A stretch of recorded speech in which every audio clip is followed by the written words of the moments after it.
नमस्कार दोस्तों, स्वागत है आपका लर्न इंडिया ऑफिशियल में। यह लेक्चर बिहार एसएससी और रेलवे एग्जाम्स एवं पुलिस और टीचर्स एग्जाम के लिए काफ़ी ज़्यादा महत्वपूर्ण है। आज हम पढ़ेंगे अंग्रेजों की शिक्षा नीति और मैकाले की शिक्षा नीति, प्रेस पर नियंत्रण, न्यायिक सुधार एवं पुलिस व्यवस्था, और अंत में हम लोग कंपैरिजन के थ्रू फाइनल रिवीजन करने वाले हैं। तो आइए दोस्तों लेक्चर को शुरू करते हैं। अंग्रेज की शिक्षा नीति, इनका एजुकेशन पॉलिसी क्या क्या था? क्या सच में अंग्रेज इंडिया की शिक्षा नीति को बढ़ावा देना चाहता था, इंडिया की कोर वैल्यू को बढ़ाना चाहता था, या केवल एक अपने ईस्ट इंडिया कंपनी के लिए कर्मचारी या फिर उनमें काम करने के लिए शिक्षित लेबर तैयार करने के लिए इन्होंने इनका शिक्षा नीति था? तो आइए हम लोग इनको देखते हैं।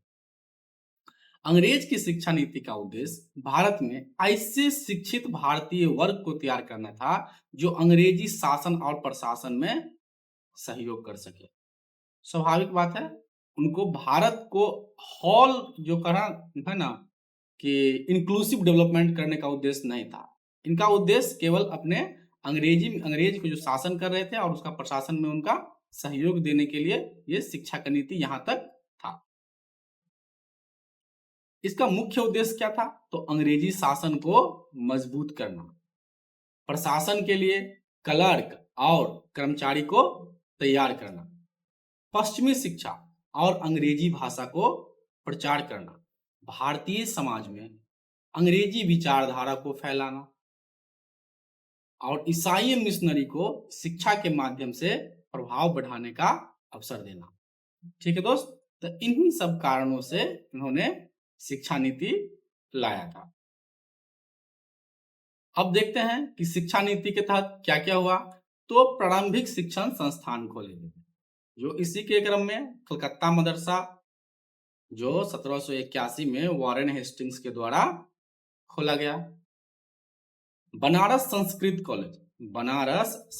कॉलेज, जो 1791 में जोनाथन डंकन के द्वारा स्थापित किया गया। और फोर्ट विलियम कॉलेज तो आप जानते ही हैं कि लॉर्ड वेलेजली खुद को अपने को बंगाल का शेर कहती थी। उन्होंने 1800 ईस्वी में फोर्ट विलियम कॉलेज की स्थापना किया। अब आते हैं कोलकाता मेडिकल कॉलेज की स्थापना लॉर्ड विलियम बेंटिक के द्वारा 1835 में की गई दोस्तों। अब आते हैं एक महत्वपूर्ण जो अधिनियम के द्वारा एक चार्टर एक्ट आया 1813 में। इसके तहत भारत में शिक्षा पर पहला बड़ा सरकारी प्रावधान हुआ। पहला प्रोविजन क्या किया गया दोस्त? पहला प्रोविजन क्या गया? प्रोविजन के अंतर्गत कि शिक्षा के लिए प्रतिवर्ष 1 लाख रुपए खर्च करने की व्यवस्था की गई। 1 लाख, सोच सकते हैं कि 1813 ईस्वी में 1 लाख रुपए खर्च करने का उन्होंने निर्णय लिया। तो प्रत्येक वर्ष समझ ही सकते हैं कितना होगा, तो लगभग 8 से 8,000 के आसपास में ये मंथली खर्चा करेंगे। ठीक है। ईसाइयों मिशनरियों को भारत में कार्य करने की अनुमति दिया, क्योंकि वेस्टर्न का जो कल्चर था वो इंडिया में आ जाए। अंग्रेजी शिक्षा के प्रसार का रास्ता खुल गया ये इस चार्टर एक्ट के द्वारा। अब देखते हैं कि ओरिएंटलिस्ट क्या था और एंग्लिस्ट क्या था। तो सबसे पहले समझते हैं ओरिएंटलिस्ट मतलब हो गया कि भारत के शिक्षा व्यवस्था में जो लैंग्वेज में भारतीय शिक्षा दे रहे थे, संस्कृत में, अरबी में, फारसी में जो शिक्षा दे रहे थे, उस शिक्षा को समर्थक करने वाले को ओरिएंटलिस्ट कहते हैं। ठीक है। अब आते हैं एंग्लिस्ट पर। एंग्लिस्ट क्या था कि वेस्टर्न एजुकेशन को सपोर्ट करने वाले, जैसे कि विज्ञान, आधुनिक ज्ञान और अंग्रेजी साहित्य से जुड़े हुए व्यक्ति को जो सपोर्ट करते थे वे एंग्लिस्ट कहलाते। अब देखते हैं मेकाले की शिक्षा नीति क्या थी। Macaulay minute 1835।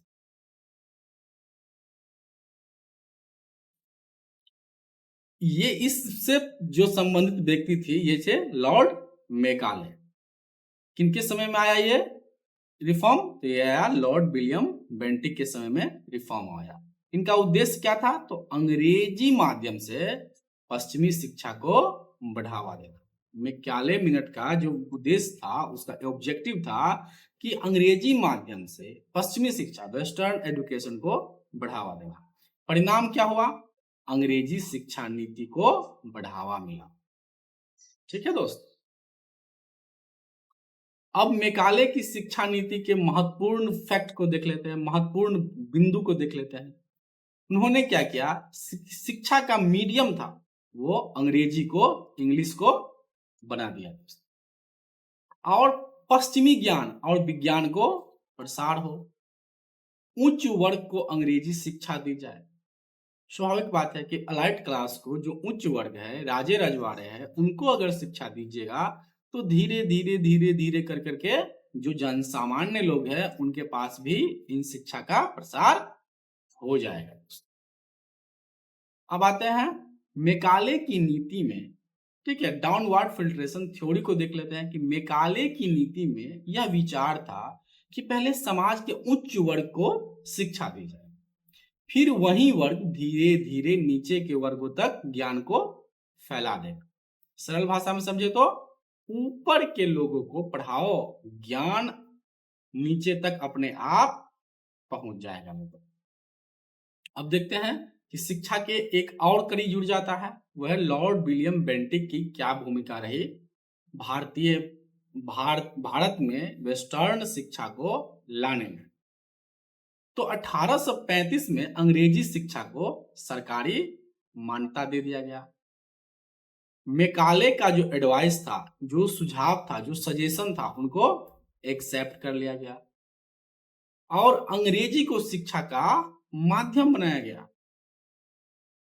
इससे क्या हुआ कि भारतीय शिक्षा पर पश्चिमी वेस्टर्न प्रभाव पड़ा।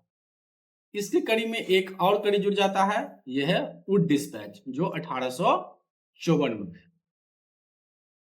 वो वुड डिस्पैच एक व्यक्ति था, उन्होंने ये मतलब कि रिफॉर्म्स लेकर आए। किसके समय में? तो लॉर्ड डलहौजी के समय में आए थे। उपाधि क्या था? भारतीय शिक्षा का मैग्ना कार्टा कहा जाता है। वुड डिस्पैच जो 1854 में आया था, उसे भारतीय शिक्षा का मैग्ना कार्टा कहा जाता है। ये नोट कर लीजिए, महत्वपूर्ण पॉइंट।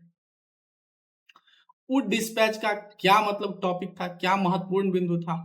उन्होंने प्राइमरी एजुकेशन पर बल दिया, माध्यमिक शिक्षा का विस्तार हो, विश्वविद्यालय की स्थापना, यूनिवर्सिटी की सुझाव दिया एवं शिक्षण प्रशिक्षण की व्यवस्था, जैसे टीचर ट्रेनिंग जिसे कहते हैं, टीचर ट्रेनिंग की व्यवस्था करवाए और महिला शिक्षा को प्रोत्साहन दिया गया। क्या दिया गया? महिला शिक्षा को प्रोत्साहन दिया गया और अंग्रेजी और भारतीय भाषाओं दोनों पर ध्यान दिया गया। क्या क्या? अंग्रेजी और भारतीय भाषाएं दोनों पर ध्यान दिया गया। ये वुड डिस्पैच का मतलब कि इसका मेन टॉपिक था। अब आते हैं इसका परिणाम क्या हुआ। ये तो सजेशन था, सजेशन के बाद में तो कुछ परिणाम आएगा ना। तो देखिए परिणाम क्या हुआ कि 1857 में 3 विश्वविद्यालय, 3 यूनिवर्सिटी की स्थापना हुआ। कौन कौन? तो कोलकाता, मुंबई और मद्रास में। अब देख सकते हैं, एक रफली इंडिया का मैप क्रिएट किया जाए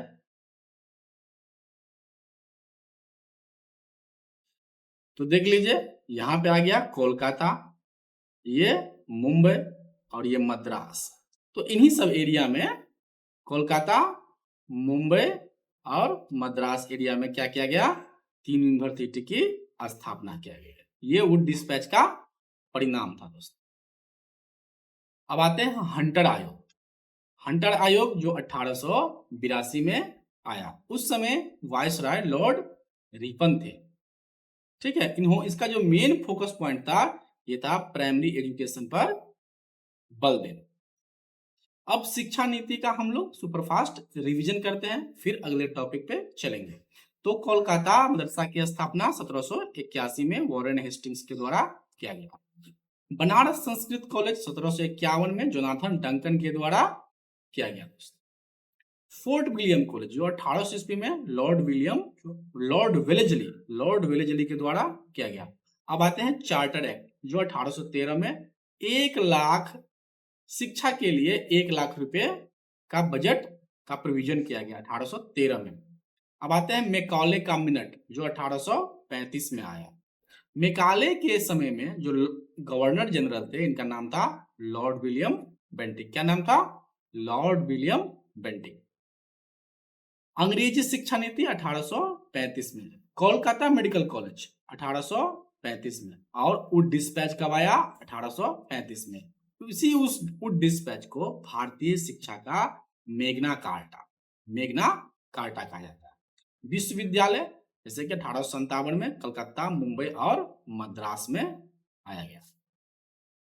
हंटर आयोग की स्थापना कब हुआ? तो 1882 में। उस समय जो वायसराय थे ये क्या थे? Lord Ripon. अब बारी आती है प्रेस की। किसकी बारी आती है? प्रेस की। तो प्रेस पर क्या क्या इसे कंट्रोल किए? क्योंकि भारतीय जो प्रेस अपना समाचार पत्र लिख रहे थे उसके द्वारा जन सामान्य को जागरूक कर रहे थे कि अंग्रेज व्यक्ति हमारे देश में क्या क्या कर रहा है, हमारे देश को कैसे कैसे बर्बाद कर रहा है, कैसे कैसे लूट रहा है। तो अंग्रेज को तो स्वाभाविक बात था, मिर्ची तो लगनी ही थी। वो चाहता था कि मेरा जो मन हो वो करे, लेकिन ये न्यूज के द्वारा, ठीक है, समाचार पत्रों के द्वारा, सभाओं के द्वारा, इन सब के द्वारा लोग को जागृत कर रहा था। तो इन सब पर रोक लगाया गया। तो इन्हीं को कहा जाता है प्रेस पर कंट्रोल, मतलब प्रेस पर नियंत्रण लगाया गया। अब देखते हैं मूल परिचय क्या होता है। प्रेस ने क्या किया? भारतीय समाज में जागरूकता फैलाने का काम किया। इसीलिए अंग्रेज ने समय समय पर प्रेस पर नियंत्रण लाते गया, अपना हाथ जो है, अपना रवैया जो है प्रेस के प्रति कठोर करता गया। इसी के क्रम में जो पहला समाचार पत्र आता है इनका नाम है बंगाल गजट, जो 1780 में जेम्स अगस्त हिक्की के द्वारा लाया गया। उस समय किसका कार्यकाल चल रहा था? तो वॉरेन हेस्टिंग्स का। ठीक है दोस्त, याद रखिए ये इंपॉर्टेंट पॉइंट है, कोर पॉइंट है कि पहला समाचार पत्र बंगाल गजट 1780 में जेम्स अगस्त हिक्की के द्वारा। अब आते हैं लॉर्ड वेलेजली के प्रेस नियम पर। लॉर्ड वेलेजली के प्रेस क्या नियम? तो 1799 में फ्रांसीसी प्रभाव और युद्ध के कारण प्रेस पर नियंत्रण लगाया गया। समाचार पत्रों पर सेंसरशिप लगाई गई। सेंसरशिप का अर्थ क्या समझते हैं दोस्त? सेंसरशिप के बारे में क्या आप जानते हैं कि सेंसरशिप किसे कहते हैं? तो सेंसरशिप का मतलब हो गया कि बिना अंग्रेज के अनुमति के आप कुछ भी नहीं लिख सकते। अगर लिखना है तो पहला कॉपी अंग्रेज के पास जाएगा। ठीक है दोस्त, अगर इसमें कोई भी अगर गड़बड़ लगा, इंग्लिश के खिलाफ आपने कुछ लिख दिया, तो ये प्रेस को डिसबैंड किया जाएगा। यही थी सेंसरशिप। अब देखते हैं जॉन एडम का लाइसेंसिंग नियम 1823 का। बिना लाइसेंस के प्रेस आप नहीं चला सकते। ये सारी हथकंडा भारतीय प्रेस को दबाने के लिए किया जाता था। आप कोई भी प्रेस, कोई भी चीज चालू करने के लिए लाइसेंस की अनुमति आवश्यक होती थी। और अंग्रेज लाइसेंस देने का उनको बिल्कुल मन नहीं था। स्वाभाविक बात, उनको दबाना चाहता था। और भारतीय प्रेस पर दिन प्रतिदिन, धीरे धीरे, डे बाय डे उनका जो रवैया था वो क्या हो गया? बहुत ज्यादा सख्ती हो गया। आइए मेटकॉफ के प्रेस एक्ट देखते हैं। मेटकॉफ आए और कुछ प्रेस पर से जो प्रतिबंध लगाया था उनको हटाए। तो मेटकॉफ का प्रेस एक्ट 1835 में चार्ल्स मेटकॉफ के द्वारा लाया गया। इनको प्रेस मुक्तिदाता के रूप में इनको जाना जाता है, प्रेस के मुक्तिदाता के रूप में। इनका क्या क्या मुख्य बिंदु था? तो इन्होंने प्रेस पर लगाए गए प्रतिबंध हटा दिए गए, प्रेस को अपेक्षाकृत क्या करी, स्वतंत्रता मिली, फ्रीडम मिली, और भारतीय प्रेस के विकास को मार्ग क्या हो गया, अग्रसर हो गया। मार्ग मतलब कि रास्ता खुल गया। वर्नाक्यूलर प्रेस एक्ट आता है इसी क्रम में, अगले कड़ी में वर्नाक्यूलर प्रेस एक्ट 1878 में आया। उस समय जो वायसराय थे, उस वायसराय का नाम क्या था, लॉर्ड लिटन। उद्देश्य क्या था, तो भारतीय भाषा के समाचार पत्रों पर नियंत्रण समाप्त करने वाले कौन हुए, तो लॉर्ड रिपन। रिपन एक उदार वायसराय था। क्या था, उदार वायसराय था। और कब समाप्त किया, 1882 में उन्होंने वर्नाक्यूलर प्रेस एक्ट को समाप्त कर दिया। इनका क्या मेन पॉइंट था, तो वर्नाक्यूलर प्रेस एक्ट ऐसा था कि यह कानून भारतीय भाषाओं के समाचार पत्रों पर लागू हुआ। समझ लीजिए, ये पक्षपात है। एक ही भाषा पर, भारतीय भाषा, हिंदी, संस्कृत, जो हमारे उस समय लैंग्वेज चल रहे थे, उन्हीं पर ये सेंसर लगाया गया, इन्हीं पर ये एक्ट लगाया गया। जो इंग्लिश लैंग्वेज थे, अंग्रेजों का लैंग्वेज थे, ईसाइयों का लैंग्वेज थे, उनको दरकिनार कर दिया गया। सरकार विरोधी लेखों पर रोक लगाई गई। जिला मजिस्ट्रेट को प्रेस को जब्त करने का, प्रेस सीजर करने का अधिकार दे दिया गया। दोस्तों, अब आते हैं अन्य तथ्य। इंडियन प्रेस एक्ट कब आया, तो 1910 ईस्वी में इंडियन प्रेस एक्ट आया। प्रेस इमरजेंसी पावर एक्ट 1931 में, प्रेस इमरजेंसी पावर एक्ट 1931 में, याद रखिए दोस्तों, और मेरे साथ दोहराइए कि इंडियन प्रेस एक्ट कब आया, 1910 में, और प्रेस इमरजेंसी पावर एक्ट 1931 में आया। केसरी और मराठा बाल गंगाधर तिलक ने चलाए थे। ये समाचार पत्र है दोस्तों, ठीक है। मराठा जो समाचार पत्र है ये इंग्लिश लैंग्वेज में है, और केसरी मराठी लैंग्वेज में। अमृत बाजार पत्रिका जो शिशिर कुमार घोष के द्वारा एक समाचार पत्र था। इन सभी फैक्टों को आप याद रखिएगा दोस्तों। अब देखिए, भारत का पहला समाचार पत्र, ये रिवीजन कर लेते हैं, बस 1 मिनट दीजिए, इनको रिवीजन कर लेते हैं। भारत का पहला समाचार पत्र बंगाल गजट, जो वर्ष 1780 में प्रकाशित किया गया, जेम्स अगस्ट हिकी के द्वारा। प्रेस सेंसरशिप कब लाया गया, तो 1799 में लॉर्ड वेलेस्ली के द्वारा। और लाइसेंसिंग का नियम जॉन एडम ने लाया। किसने लाया, जॉन एडम में 1823 ईस्वी में। बिना लाइसेंस के आप प्रेस नहीं चला सकते। प्रेस मुक्तिदाता के रूप में किसको जानते हैं, तो चार्ल्स मेटकॉफ को। और मेटकॉफ प्रेस एक्ट 1835 में। वर्नाक्यूलर प्रेस एक्ट कब लाया गया, तो 1878 में। वर्नाक्यूलर मतलब क्या समझे, कि जो लैंग्वेज में इंडियन मतलब कि दे रहा था, अपने प्रेस को, अपने न्यूज को, अपने समाचार पत्र को लिख रहा था, केवल उसी में लाया गया, उसी को रोक लगाने के लिए, ठीक है। तो वर्नाक्यूलर प्रेस एक्ट 1878 में लाया गया। और वर्नाक्यूलर प्रेस एक्ट को किसने लगाया, तो लगाने वाले लिटन थे। इनका नाम रिएक्शनरी वॉइस, क्या था, रिएक्शनरी वायसराय के रूप में हम इनको जानते हैं।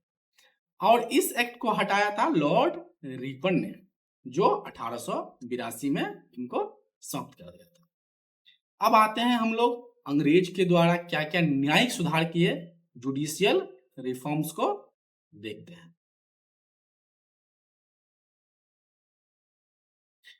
वारेन हेस्टिंग्स ने 1772 में न्यायिक सुधार किए और जिले स्तर पर अदालतों की स्थापना की। ठीक है दोस्त, अदालत, कोर्ट्स की स्थापना की। अब इसी क्रम में आता है जिला दीवानी अदालत। जिला दीवानी अदालत, इसकी स्थापना 1772 ईस्वी में हुई वारेन हेस्टिंग्स के द्वारा। इस जिला दीवानी अदालत का जो अध्यक्ष बनाया गया वो कलेक्टर को बनाया गया, अभी हम डीएम समझ सकते हैं। इनका जो कार्य था जिला दीवानी अदालत का, ये सिविल मामले को देखते थे। अब देखते हैं कि सिविल मामले में क्या क्या चीज आता है। तो सिविल मामले में जैसे कि भूमि विवाद, लगान का विवाद, संपत्ति का विवाद और उत्तराधिकार का विवाद और ऋण संबंधी मामले इसमें आते हैं। कि सब समझ गए होंगे, सिर्फ समझिए उत्तराधिकार का। उत्तराधिकार जैसे कि आपका मतलब कि पिताजी हैं और आप उनके पुत्र हुए, तो आप इनका उत्तराधिकारी हुए ना। तो इससे संबंधित जैसे कि क्या हुए, पी हो गया, मान ले कि ए हो गया, ये बी हो गया, सी हो गया। तो इन तीनों में जो अपने पिता के संपत्ति के लिए जो भी विवाद होता था, उन विवाद को उत्तराधिकार विवाद कहते थे। और उनको सुनते कौन थे? तो उनको सुनते थे कलेक्टर साहब, जिला दीवानी अदालत। अब जिला फौजदारी अदालत को समझते हैं। जिला फौजदारी अदालत की स्थापना 1772 में हुई वॉरेन हेस्टिंग्स के समय में। इनका जो अध्यक्ष था ये भारतीय अधिकारी हुए और उनको काम करने में जो सहायकता के रूप में काजी और मुफ्ती को अपॉइंट किया गया। इनका कार्य था जिला फौजदारी अदालत का कि ये अपराधी मामले को देखे। ठीक है, हम लोग ने देखे कि जिला दीवानती अदालत का क्या काम था। तो उनका काम था दीवानी मामले, जैसे कि भूमि विवाद, उत्तराधिकार का विवाद, लगान संबंधी विवाद और संपत्ति का विवाद देखता था। इसी प्रकार जिला फौजदारी अदालत क्या देखते थे? चोरी, डकैती, हत्या, मारपीट और अपराध संबंधी मामले देखते थे। आप अभी समझ सकते हैं जैसे कि डीएम साहब का जो काम है ये दीवानी अदालत, क्या था? दीवानी अदालत। और एसपी साहब का जो कार्य है यह है फौजदारी, क्या था? फौजदारी अदालत के रूप में काम करता। अब आते हैं सदर अदालत, सदर दीवानी अदालत। इसकी स्थापना कहाँ हुई? इसकी स्थापना कोलकाता में हुई। ये दीवानी मामलों के सर्वोच्च अपील थे। जैसे कि आप समझ सकते हैं हाईएस्ट कोर्ट ऑफ अपील क्या है? Supreme court. उसी प्रकार से दीवानी मामले के जो हाईएस्ट ऑथोरिटी में आप अपील कर सकते थे ये थे सदर दीवानी अदालत। और संबंधित व्यक्ति कौन थे? तो वारेन हेस्टिंग्स ने इनकी स्थापना की थी। अब आते हैं दूसरी सदर निजामत अदालत। इनकी स्थापना भी कोलकाता में हुई। ये फौजदारी मामलों की सर्वोच्च अपील थे, सर्वोच्च अपील कर सकते थे। जैसे कि इनकी भी स्थापना वॉरेन हेस्टिंग्स ने की दोस्तों। अब आते हैं कि इसके क्रम में क्या क्या होता है। इनके क्रम में सुप्रीम कोर्ट कोलकाता जो 1774 ईस्वी में स्थापना हुई। किस एक्ट के तहत? तो रेगुलेटिंग एक्ट 1773 के तहत सुप्रीम कोर्ट की स्थापना हुई। किस स्थान पर? कोलकाता में। और जो पहला न्यायाधीश हुए ये एलिजा इम्पे हुए। क्या हुए दोस्त? इनको याद रखिए, एलिजा इम्पे। अब देखते हैं कि नंद कुमार का क्या क्या प्रकरण हुआ। नंद कुमार ने हेस्टिंग्स पर भ्रष्टाचार के आरोप लगा दिए। तो नंद कुमार को क्या किया?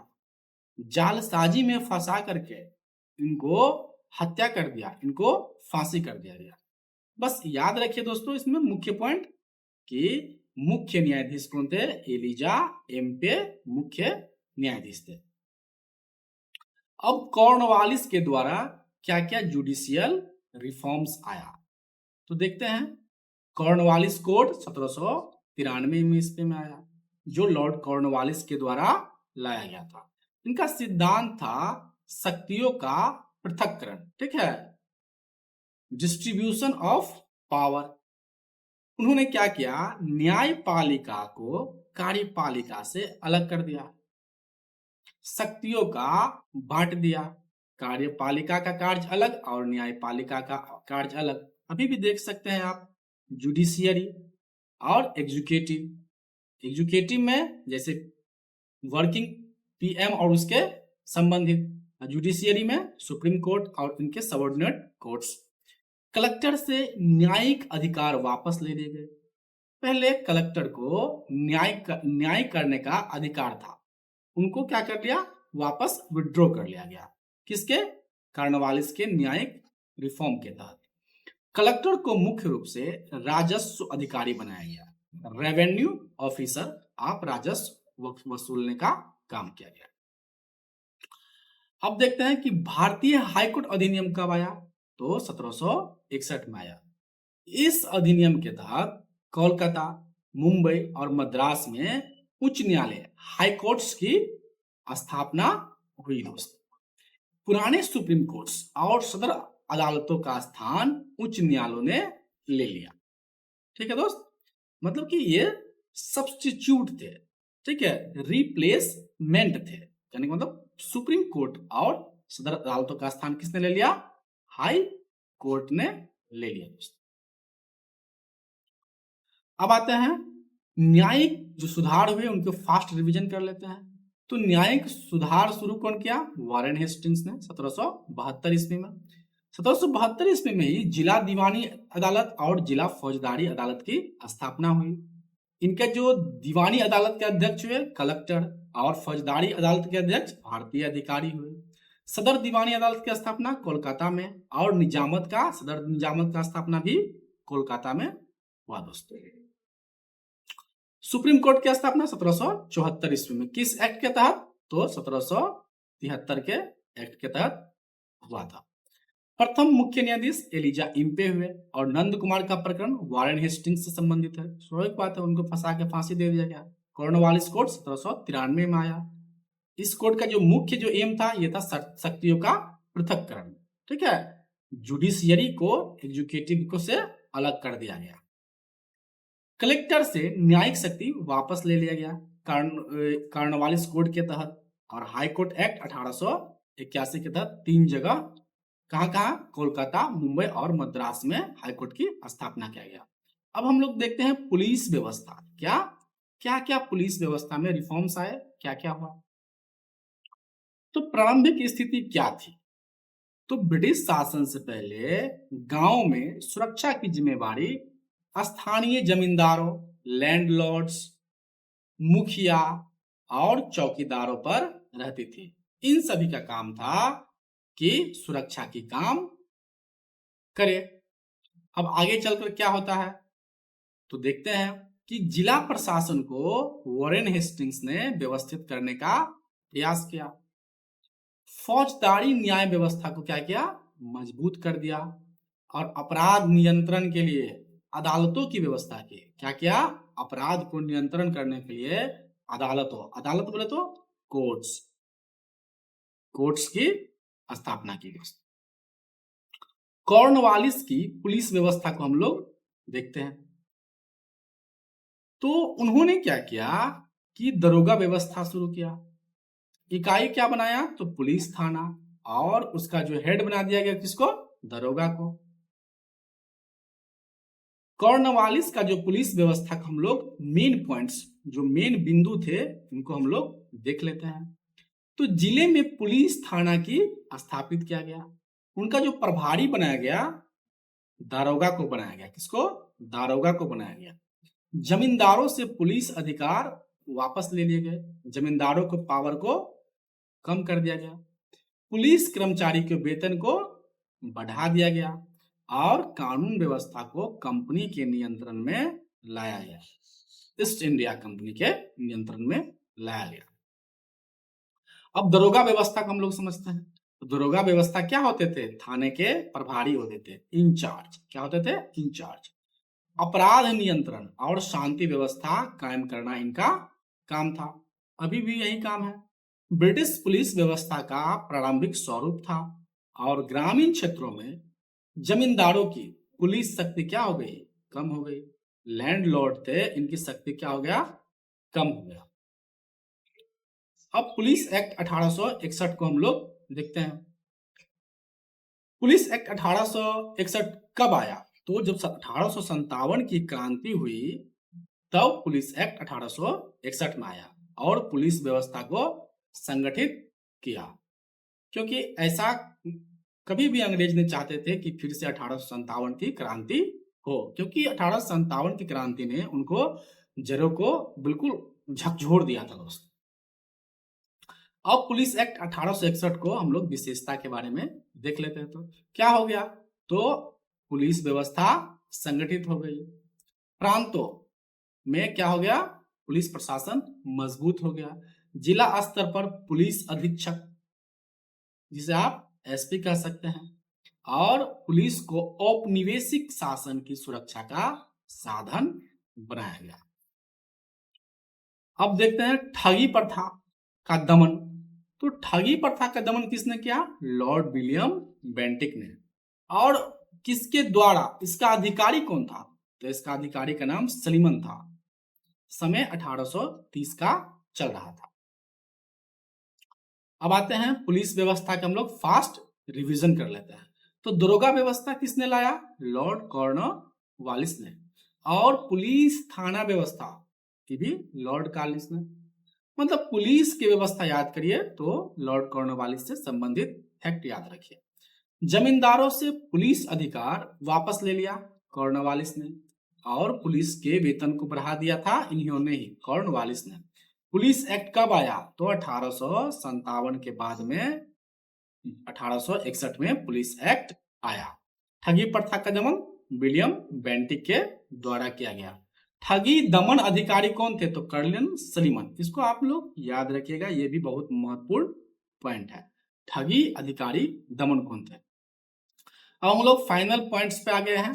कंपैरिजन करके रिवीजन कर लेते हैं। ये परीक्षा के लिए एकदम रामबाण है, इनको आप रिवीजन करके जाइएगा, शॉर्ट रिवीजन। तो देखिए शिक्षा के क्षेत्र में विलियम बेंटिक और मैकाले हुए 1835 में।